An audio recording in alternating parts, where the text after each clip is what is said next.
This is a lecture from Open Tuition. To benefit from the lecture, you should download the free lecture notes from opentuition.com. So if you remember, the lower and the upper limits are proportioned in this case, as we looked at earlier. And we have an illustration here that explains to us how this is going to work. So I'll give a brief explanation, and this is more of an illustration to help you to understand it. So it is very important, again, that you read the question carefully. This is a 9-month period. So 9/12. You need to write that somewhere on your answer sheet so that you know that and don't forget that as you're doing it.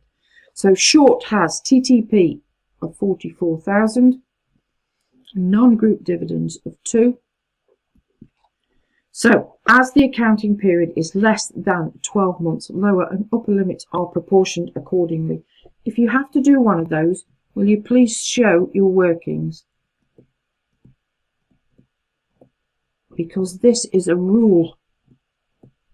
If there is a short accounting period, then the upper and lower limits need to be proportioned. That's the rule. Therefore, you need to show that you have applied the rule to your question, and that process is going to get you marks. And again, you will have written that down, and you will have written that down. So that's the lower limit and the upper limit times the months.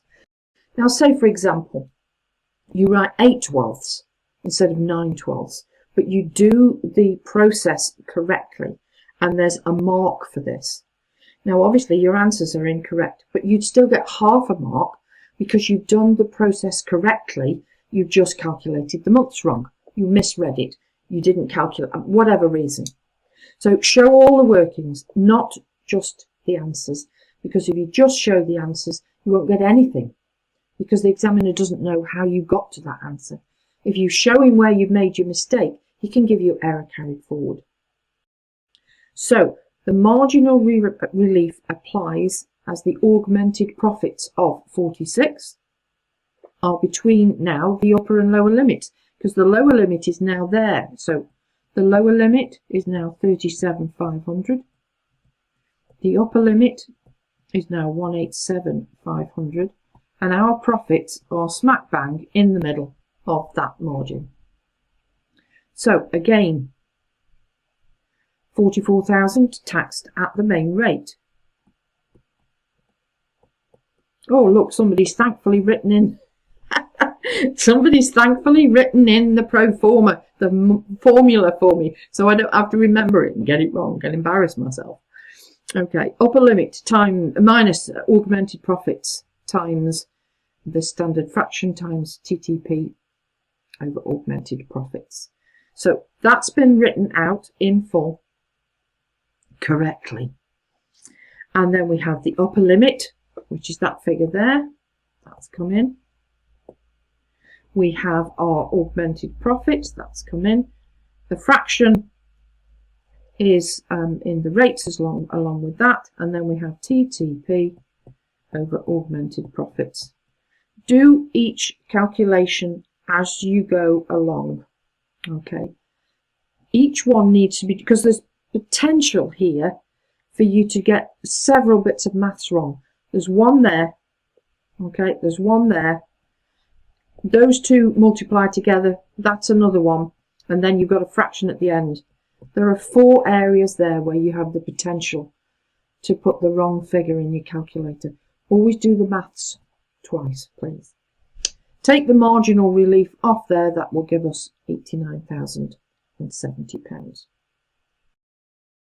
So, where accounting periods are going to straddle this 1st of April because the rules changed. So previous to this financial year, the rate was only at 19%. So if that's the case and you get a question where you have part of the profits are just being taxed at 19% and part of the profits are subject to these new rules, it is important that you probably do two calculations. And it's vital you show all the dates, all the workings, everything. So let me show you an example of how this works, an illustration.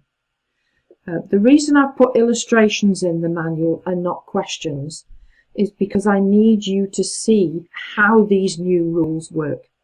For some of you, this is the first time you've done it, so you need to see how this works. But I am also conscious of the fact that there are some of you who are watching and dealing with this who have done the old rules and therefore need to learn these new ones. So I've put the illustrations in so that I can explain that to you so that you can see it.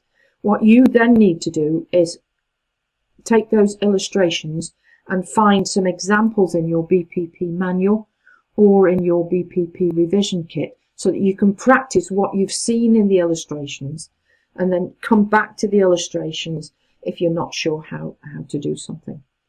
So illustration number 3, year ended 31st of December 23, Span Limited had TTP of 190,000 and dividends of 6. So augmented profits are the two added together, 196. 3 months of that accounting period falls into 2022 and 9 months falls into 2023.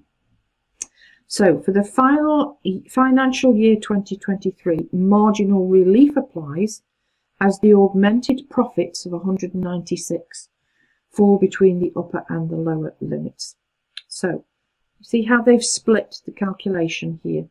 The financial year, so 990,000, 3/12 of it, which is 47,500, taxed at 19%. Okay. Again, 2 areas where you could potentially put the wrong figure in your calculator. 190,000 times 3/12, and then you're multiplying it by a percentage to come up with an answer. So show everything, because if you do the wrong figure and you get the wrong answer and it doesn't come to 9025, or your calculator's got, I don't know, 7 post decimal points and you end up with 9027 or 9023, examiner can see exactly what you've done. Financial year, 142,000, which is the remaining 9 months of those profits, taxed at the main rate of 25%, and then we get full marginal relief. Okay, upper limit minus augmented profits times the fraction times TTP times divided by augmented profits. Now again, we've got an extra one here, only 9/12. So there's now 5 areas of calculation that you would need to do there. Okay, so what I would do with that, let me just show you how I would deal with that calculation, how I would show that.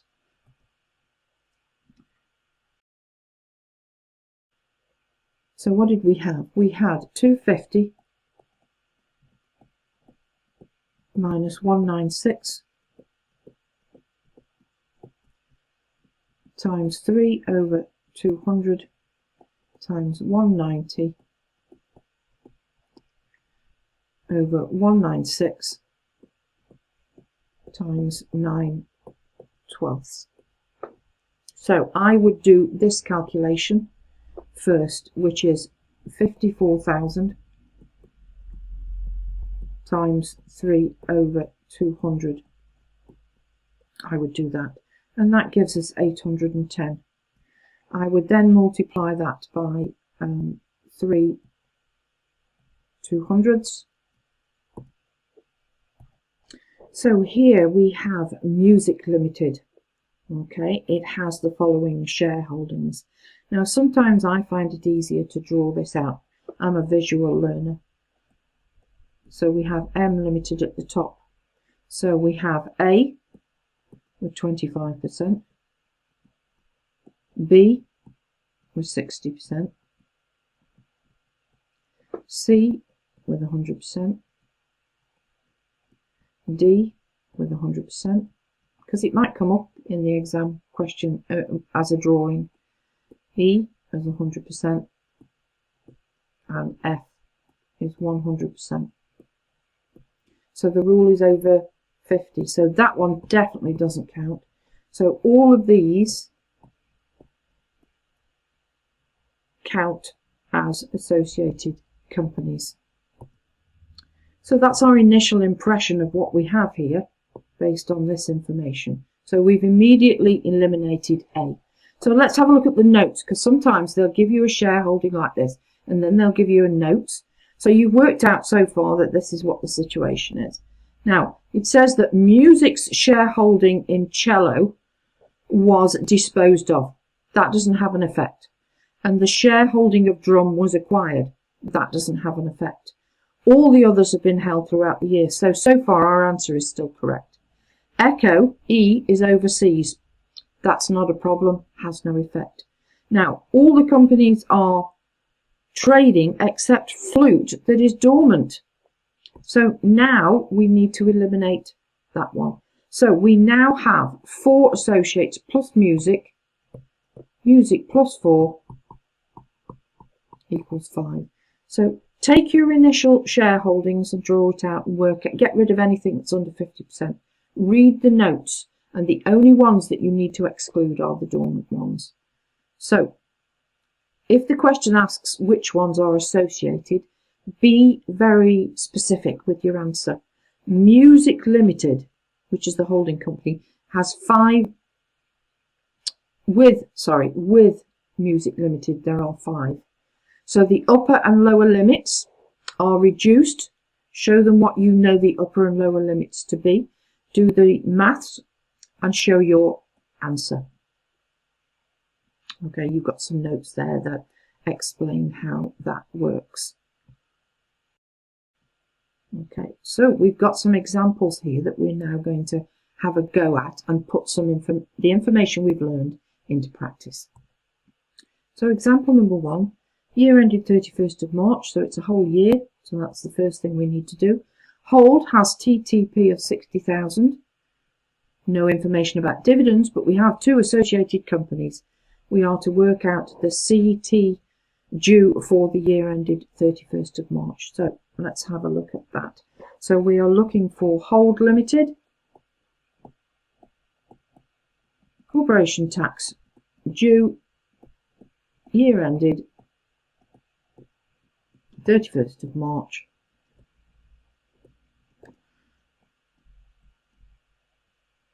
Okay, so we need to work out that the profits from the question were at probably the high rate, because we're going to have to divide this. So let's just check that that is the case. So we're doing associated companies. Head it up, mark it up. The examiner can then see this is where you're calculating your various figures. So lower limit is 50,000, and you're going to divide that by 3. The upper limit is 250,000, and you're going to divide that by 3. So that gives us 16,667 and 83,300. No, 333. Lots of 33333s. Round up, round down.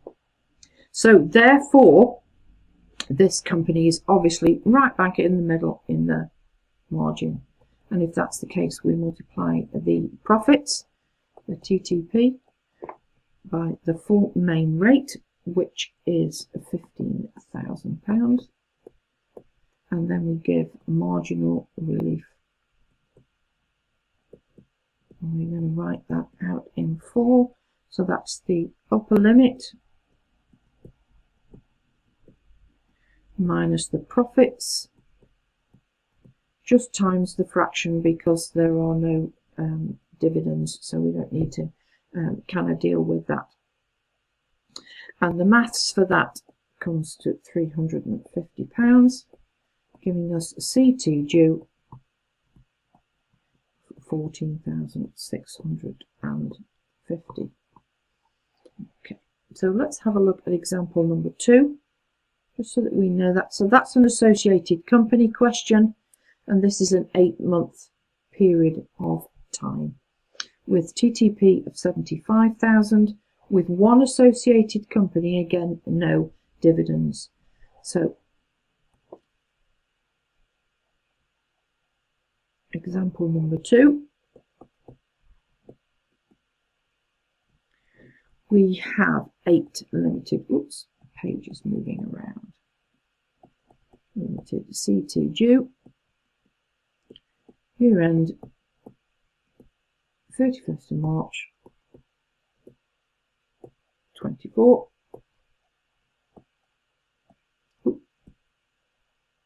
Always start with your profits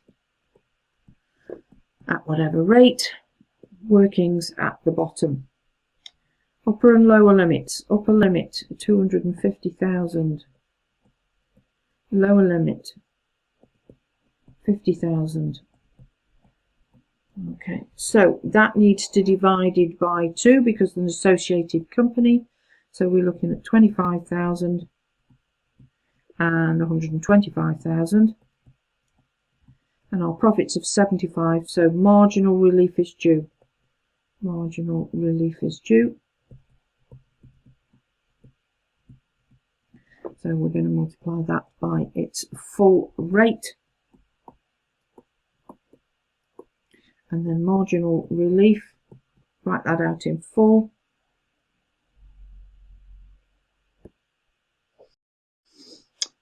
So one other thing that I need to do, just let me check the question. It was an 8-month period, wasn't it?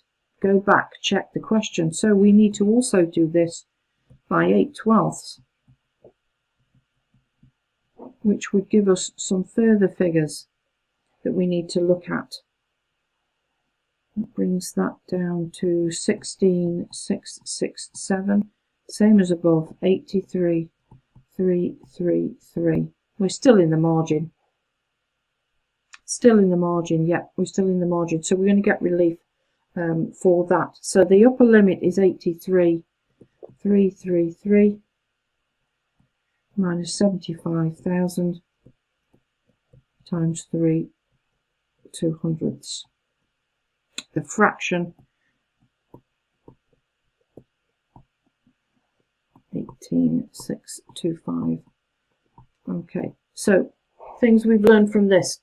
Always go back and check the question. Always show all the markings. That's really, really important.